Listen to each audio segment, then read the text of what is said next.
కొలంబియాలోని సెరజోన్ ప్రపంచంలోనే అతిపెద్ద open pit coal మైన్స్లో ఒకటి. ఇక్కడ రోజు పెద్ద పెద్ద మెషిన్లు భూమిని తవ్వుతూ ఉంటాయి. వందలాది టన్నుల బొగ్గు బయటకొస్తుంది. దాన్ని ట్రక్కుల్లో నింపి తీసుకువెళ్తూ ఉంటారు. కానీ 2004లో ఒక జియాలజీ స్టూడెంట్ అక్కడికి వచ్చాడు. తను ఒక ఫీల్డ్ ట్రిప్ మీద అక్కడికి వచ్చాడు. అయితే ఆ మైన్ గోడల మీద అతనికి కొన్ని వింత రాళ్లు కనిపించాయి. ఆ రాళ్లపైన ఆకులు, మొక్కలు, విత్తనాల తాలూకు ముద్రలు స్పష్టంగా ఉన్నాయి. మామూలుగా జియాలజీ స్టూడెంట్స్కు అలాంటివి కనిపించడం చాలా నార్మల్. కానీ అక్కడ దొరికిన ఫాసిల్స్ మాత్రం అస్సలు నార్మల్ కాదు. అవి ఈ కాలం నాటి అడవులకు చెందినవి కావు. అవి దాదాపుగా 60 మిలియన్ ఏళ్ల క్రితం నాటివి. అప్పుడే భూమి మీద డైనోసార్లు అంతరించిపోయాయి.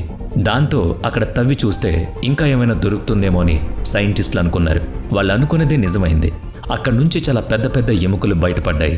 అవి ఎంత పెద్దగా ఉన్నాయంటే చూసిన వెంటనే ఎవరికైనా అవేదో భారీ మొసలి ఎముకల్లాగా అనిపిస్తాయి. ఆ సమయంలో సౌత్ అమెరికా చిత్తడి నేలల్లో జైంట్ ముసళ్ళుండేవి కాబట్టి వాళ్ళు అలా అనుకోవడంలో ఏమాత్రం తప్పులేదు. ఆ ఫాసిల్స్ ప్యాక్ చేసి ఫ్లోరిడా మ్యూజియం ఆఫ్ న్యాచురల్ హిస్టరీకి షిఫ్ట్ చేశారు. కానీ అక్కడ ఒక స్నేక్ ఎక్స్పర్ట్ ఆ ఎముకలను బయటకు తీసినప్పుడు ఒక్క క్షణం అతని చేతులు ఆగిపోయాయి. ఆ ఎముకల ఆకారం, వాటి కర్వ్స్ చూశాక అతనికి ఒక విషయం అర్థమైంది. అవి మొసలికి సంబంధించినవి కావు, ఒక భారీ పాము వెన్నెముకకు సంబంధించిన మొక్కలు. ఆ ఎక్స్పర్ట్ అనుమానమే నిజమైతే ఆ పాము సైజు ఎంతుండుంటుందంటే బహుశా హ్యూమన్ హిస్టరీలో కానీ ఫాసిల్స్ హిస్టరీలో కానీ ఇంత పెద్ద జీవి రికార్డ్ అయ్యలేదు. మిలియన్ల ఏళ్ల క్రితం భూమి మీద రారాజులా బ్రతికిన ఆ జైంట్ మాన్స్టర్ పాము గురించి ప్రపంచానికి తెలిసింది అప్పుడే. సైంటిస్టులు దానికి టైటానోబోవా అని పేరు పెట్టారు. ఈ పాము గురించి మీరు డీటెయిల్గా తెలుసుకునే కొద్దీ ఇది కేవలం ఒక పాము కాదు, ఒక రాక్షస జీవి అని మీకు అర్థమవుతుంది.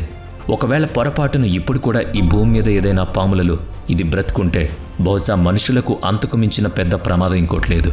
ఈ భూమి మీద ట్రేడింగ్ చార్ట్స్ కాకుండా 24 అడుగుల జైంట్ పాములు రాజ్యమేలిన ఆ పాత ప్రపంచంలోకి వెళదాం. 2009లో జాసన్ హెడ్ టీమ్ నేచర్ జర్నల్లో ఒక పేపర్ పబ్లిష్ చేసింది. సెరజోన్లో దాదాపు 30 వేర్వేరు పాములకు చెందిన 186 స్పెసిమెన్స్ దొరికాయని వాళ్ళు అందులో చెప్పారు. ఆ ఎముకలను మోడరన్ పాముల వెన్నెముకలతో పోల్చి చూసినప్పుడు ఆ పాము పొడవు సుమారుగా 12.8 మీటర్లు, అంటే దాదాపుగా 42 అడుగులు ఉంటుందని తేలింది. ఆ తర్వాత జరిగిన కొన్ని స్కల్ బేస్డ్ స్టడీస్ ద్వారా దాని పొడవు 14.3 మీటర్ల కంటే ఎక్కువే ఉండొచ్చని, దాని బరువు దాదాపుగా 1135 కిలోలు ఉంటుందని అంచనా వేశారు. ఈ పాము నిజంగా ఎంత పెద్దదో స్పష్టంగా అర్థం చేసుకోవడానికి ఒక చిన్న కంపారిజన్ చూద్దాం. మన ఇప్పటి ప్రపంచంలో అత్యంత భారీ పాము గ్రీన్ అనకొండ. దాని అఫీషియల్ రికార్డెడ్ మ్యాక్సిమం పొడవు 8.5 మీటర్స్, బరువు 227 కిలోల వరకు ఉంటుంది. కానీ టైటానోబోవా దీనికి దాదాపు రెట్టింపు పొడవు ఉంటుంది. ఒకవేళ ఈ పాము ఇప్పుడు ఏదైనా రోడ్డు మీద ఉంటే దాని బాడీ ఒక స్కూల్ బస్ అంత పొడవు ఉంటుంది. ఇక దాని మందం ఎంత ఉంటుందంటే అది మీ ముందు నిలబడితే ఖచ్చితంగా మీ నడుము ఎత్తు వరకు ఉంటుంది. ఇదంతా ఏదో సినిమా గ్రాఫిక్స్లా అనిపిస్తుంది కదా? కాదు, ఇవి పబ్లిష్ అయిన పీక్ రివ్యూ మెజర్మెంట్స్. కానీ టైటానోబోవా అసలు కథ దాని సైజ్ దగ్గరే ఆగిపోదు. ఇంత పెద్ద పాము అసలు ఈ భూమి మీద ఎలా బ్రతికింది అన్నదే ఇక్కడ అసలైన మిస్టరీ. ఎందుకంటే ఇప్పుడు అమెజాన్, కాంగో లాంటి ఏ రెయిన్ ఫారెస్ట్లో కూడా ఏ పాము ఇంత సైజ్ పెరగలేదు. దీనికి కారణం ఒక సింపుల్ బయాలజీ రూల్. పాములు కోల్డ్ బ్లడెడ్ జీవులు, అంటే అవి తమ బాడీ టెంపరేచర్ని సొంతంగా కంట్రోల్ చేసుకోలేవు. వాటికి బయట నుంచి వేడి కావాలి. బయట వాతావరణం ఎంత వేడిగా ఉంటే వాటి మెటబాలిజం అంత ఫాస్ట్గా ఉంటుంది.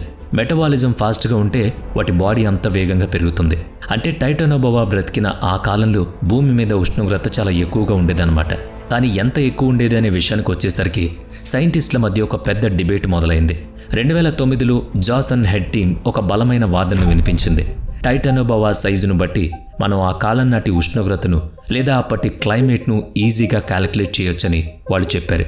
అంత పెద్ద పాము బ్రతకాలంటే ఆ రోజుల్లో వాతావరణం యావరేజ్ టెంపరేచర్ 30 డిగ్రీస్ నుంచి 34 డిగ్రీస్ సెల్సియస్ వరకు ఉండాలన్నది వాళ్ళ వాదన. కానీ ఈ రోజుల్లో అత్యంత వేడిగా ఉండే ట్రాపికల్ ఫారెస్ట్లో కూడా యావరేజ్ టెంపరేచర్ 26 to 27 డిగ్రీస్.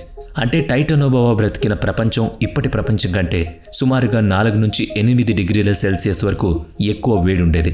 ఒక పాము బాడీ సైజును బట్టి అప్పటి టెంపరేచర్ను అంచనా వేసే ఈ కాన్సెప్ట్ను స్నేక్ పెలియోథర్మామీటర్ అంటారు. కానీ అదే జర్నల్లో దీనికి వ్యతిరేకంగా మరో ఒపీనియన్ కూడా వచ్చింది. ఈ ప్రాసెస్ అంత సింపుల్ కాదని ఇంకొక సైంటిస్ట్ అభిప్రాయపడ్డారు. ఆయన ప్రకారం టైటానోబోవా లాంటి పాములు నార్మల్ పాములు లాంటివి కావు. అవి తమ బాడీ టెంపరేచర్ను తామే కంట్రోల్ చేసుకోగలిగి ఉండొచ్చు. అవి ఎప్పుడూ ఒకే చోట కాకుండా ఎండలో, నీళ్లలో, అలాగే నీడలో కూడా ఉంటూ తమ టెంపరేచర్ను బ్యాలెన్స్ చేసుకుని ఉండొచ్చని అభిప్రాయపడ్డారు. కాబట్టి వాటి సైజును బట్టి అప్పటి ఉష్ణోగ్రతను డిసైడ్ చేయడం కొంచెం మిస్లీడింగ్ అవుతుందని అభిప్రాయపడ్డారు. ఈ సైంటిఫిక్ ఆర్గ్యుమెంట్ 2026లో అప్పటికే ఓపెన్గా ఉంది. అంటే ఈ విషయంలో ఎవరూ ఒక ఫైనల్ కన్క్లూజన్కు రాలేదు. ఇప్పుడు ఒక్కసారి ఆ టైటానోబోవా బ్రతికిన ప్రపంచాన్ని ఊహించుకోండి. 60 నుంచి 58 మిలియన్ ఏళ్ల క్రితం డైనోసార్లు అంతరించిపోయిన కాలం అది. ఆ వినాశనం నుంచి భూమి మెల్లగా రికవర్ అవుతుంది. ముఖ్యంగా అప్పటి కొలంబియా లాంటి ట్రాపికల్ రీజియన్స్లో ఈ మోడర్న్ ప్రపంచంలో మనం ఎక్కడా చూడని ఒక సరికొత్త ప్రాణకోటి అప్పుడే పురుడు పోసుకుంటోంది. నేను ఆ కాలం గురించి మాట్లాడేటప్పుడు ప్రపంచంలో ఎక్కడా ఐస్బర్గ్స్ లేవు, మంచు కొండలు లేవు, అసలు చలికాలం అనేది లేదు. గాల్లో తేమ ఎంత ఎక్కువగా ఉండేదంటే గాలి పీల్చుకోవడం కూడా కష్టంగా ఉండేది. ప్రపంచవ్యాప్తంగా ఉష్ణోగ్రత సంవత్సరం పొడవునా ఒకేలా ఉండేది. కొలంబియాలో ఉన్న సెరజోన్ కోల్ మైన్ మనల్ని సరిగ్గా ఆ కాలానికే తీసుకువెళుతుంది. ఇది కేవలం ఒక బొగ్గుగని కాదు, ఒక అద్భుతమైన టైం క్యాప్సూల్. ఇక్కడ సైంటిస్టులకు కేవలం టైటానోబోవా అవశేషాలు మాత్రమే దొరకలేదు. ఆనాటి పురాతన రెయిన్ ఫారెస్ట్ ఎలా ఉండేదో కళ్లకు కట్టేలా చెప్పే మొక్కల ఫాసిల్స్ కూడా దొరికాయి. పూల్ టేబుల్లో అంత పెద్ద సైజులో ఉన్న భారీ తాబేళ్ల ఆనవాళ్లున్నాయి. అంటే ఆ తాబేలు వీపు మీద ఒక మనిషి సులభంగా పడుకోవచ్చు. అలాగే మొద్దుబారిన బలమైన పళ్లతో ఉన్న పురాతన మొసళ్ళు కూడా అక్కడ బయటపడ్డాయి. డైనోసార్లు అంతరించిపోయిన తర్వాత ప్రకృతి తనను తాను మళ్లీ ఎలా నిర్మించుకుందో చూడ్డానికి ఈ కోల్ మైన్ ఒక కిటికీ లాంటిది. సంవత్సరం మొత్తం ఎప్పుడూ ఒకేలాంటి హై టెంపరేచర్ ఉండే ఆ ప్రపంచంలో టైటానోబోవా లాంటి భారీ పాములు ఉండడం పెద్ద ఆశ్చర్యం కాదు. ఎందుకంటే మనుషులు పడుకునేంత పెద్ద తాబేళ్లున్నప్పుడు ఆ కాలంలో పాములు ఎంత పెద్దగా ఉండేవో మనం ఊహించుకోవచ్చు. ఎక్కడ చూసినా నీళ్లు, విపరీతమైన వేడి, ఏమీ కనిపించని జీరో విజిబిలిటీ వాతావరణం. అలాంటి పరిస్థితుల్లోనే భారీ సెమీ అక్వాటిక్ అంబుష్ ప్రెడేటర్స్ పుట్టుకొచ్చాయి. మొదట్లో సైంటిస్టులు ఈ టైటానోబోవా కూడా అనకొండలాగే ప్రవర్తించేదేమో అనుకున్నారు. పెద్ద పెద్ద జంతువులను గట్టిగా చుట్టేసి ఊపిరాడకుండా చేసి తినేస్తుంది అనుకున్నారు. కానీ 2011లో జరిగిన ఒక ఎక్స్పెడిషన్లో అసలు నిజం బయటపడింది. అక్కడ 3 వేర్వేరు టైటానోబోవా స్కల్స్ దొరికాయి. ఇంత భారీ పాము తలకాయలు దొరకడం అదే మొదటిసారి. ఆ స్కల్స్ అనాలిసిస్ చేశాక మొత్తం స్ట్రక్చర్ మారిపోయింది. దాని పళ్ల నిర్మాణం, దవడ అమరిక చూస్తే అది అనకొండ లాంటి నార్మల్ పాము కాదని అర్థమైంది. ఆ కాలంలో టైటానోబోవా ప్రధాన ఆహారం బహుశా పెద్ద పెద్ద చేపలు మరియు జంతువులు అయి ఉంటాయి. సినిమాల్లో చూపించినట్లు అది నేల మీద పరిగెత్తుకుంటూ వెళ్ళి వేటాడే రాక్షస జీవి కాదు. దీని వేట స్టైల్ పూర్తిగా వేరు. ఇప్పుడు ఒక్కసారి ఆ వేట సీన్ని ఇమాజిన్ చేసుకోండి. అంతా చీకటిగా నిశ్శబ్దంగా ఉన్న ఒక నది. టానిన్ వల్ల అందులోని నీళ్లు చాలా డార్క్ బ్రౌన్ కలర్లో దాదాపు నల్లగా ఉన్నాయి. నీటి ఉపరితలం పైన ఎలాంటి అలికిడి లేదు, కేవలం చిన్న అలలు మాత్రమే ఉన్నాయి. ఆ నీటి అడుగున ఒక పడిపోయిన చెట్టు వేర్ల మధ్య 42 అడుగుల పొడవున్న ఒక భారీ నీడ దాక్కునుంది. దాని కళ్ళు, ముక్కు మాత్రమే నీటిపైకి కనిపిస్తున్నాయి. గంటల తరబడి కాదు, రోజుల తరబడి అది తన వేట కోసం అదే పొజిషన్లో ఎదురుచూస్తూ ఉంది. అటు నుంచి ఎలాంటి శబ్దం రాదు, ఎలాంటి కదలిక ఉండదు. ఒక పెద్ద చేప గాని లేదా ఏదైనా మొసలి గాని ఆ ఏరియాలోకి రాగానే నీటిలో చిన్న కదలిక వస్తుంది. అంతే, క్షణాల్లో ఈ పాము దాని పని పూర్తి చేస్తుంది, వేట కంప్లీట్ చేస్తుంది. దీని వేట భయంకరమైన హంటింగ్ స్టైల్లో ఉంటుంది. అయితే ఇక్కడ వచ్చే అతిపెద్ద ప్రశ్న ఏంటంటే, వాతావరణానికి తగ్గట్టుగా తనను తాను మార్చుకున్న ఇంత సక్సెస్ఫుల్ ప్రెడిటర్ అసలు ఎందుకు అంతరించింది? డైనోసార్లు ఎలా భూమి మీద నుంచి కనుమరుగయ్యాయో మనందరికీ తెలుసు. కానీ ఆ తర్వాత భూమి మీద అలాంటి మాస్ ఎక్స్టింక్షన్ ఈవెంట్ ఏదీ జరగలేదు.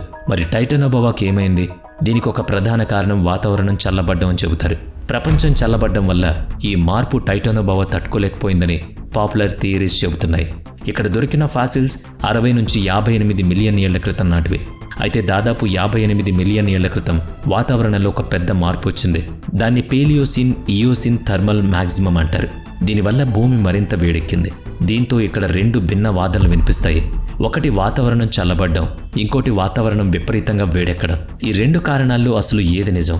చరిత్రలో నుంచి ఇంత పెద్ద పాము పూర్తిగా ఎలా కనుమరుగైంది అనేది ఇప్పటికీ ఒక మిస్టరీనే. ప్రపంచంలో అతిపెద్ద పాముగా ఎదగడానికి ప్రకృతి ఒక పర్ఫెక్ట్ ఎన్విరాన్మెంట్ను సృష్టించింది.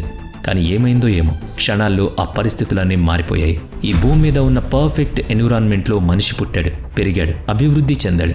కానీ ఇప్పుడు అదే మనిషి ప్రకృతిని నాశనం చేస్తున్నాడు. భూమి ఉష్ణోగ్రతలతో ఆడుకుంటున్నాడు. ఏఐతో కొన్ని ఇమేజెస్ క్రియేట్ చేయడం కోసం ఆలోచించకుండా లక్షలాది గ్యాలన్ల నీటిని వృధా చేస్తున్నాడు. ప్లాస్టిక్తో ఈ భూతల్లి గొంతు నులుముతున్నాడు.